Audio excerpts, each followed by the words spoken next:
അനന്തരം ആകൽക്കർസായാൽ പരീക്ഷിക്കപ്പെടുവാനായി യേശു പരിശുദ്ധാത്മാവിനാൽ മരുഭൂമിയിലേക്ക് നയിക്കപ്പെട്ടു. അവൻ അവിടെ 40 പകലും 40 രാവും ഉപവസിച്ചു. ഒന്നാമത്തെ ആദാം പിശാചിനാൽ തോൽപ്പിക്കപ്പെട്ടതുമൂലം മനുഷ്യവർഗത്തിന് സംഭവിച്ച അധംപതനത്തെ രണ്ടാമത്തെ ആദാമായ ക്രിസ്തു പിശാചിനെ തോൽപ്പിച്ചുകൊണ്ട് പരിഹരിക്കുന്നു.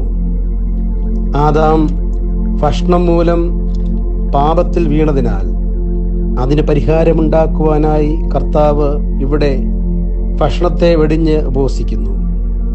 അവിടുത്തെ ഈ ഉപവാസത്തിൽ നിന്ന് പരീക്ഷകളെ നേരിടുവാനും സുരക്ഷിതമായി ഈ ലോകത്തിൽ കൂടി കടന്നു പോകുവാനും നാം തയ്യാറാകേണ്ട വിധത്തെപ്പറ്റി ചില സൂചനകൾ നമുക്ക് നൽകുന്നു.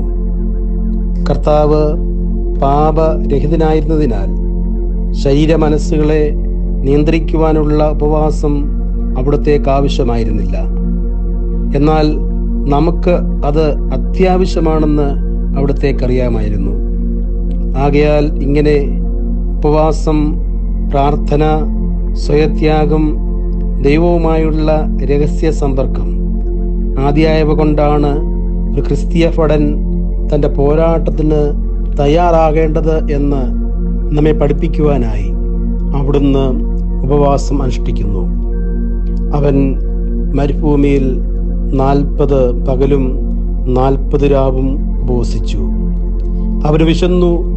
പരീക്ഷകൻ അടുത്തു ചെന്ന് അവനെ 3 പ്രാവശ്യം പരീക്ഷിക്കുമ്പോൾ തമ്പുരാൻ ആ പരീക്ഷണങ്ങളെ എല്ലാം അതിജീവിക്കുന്നു.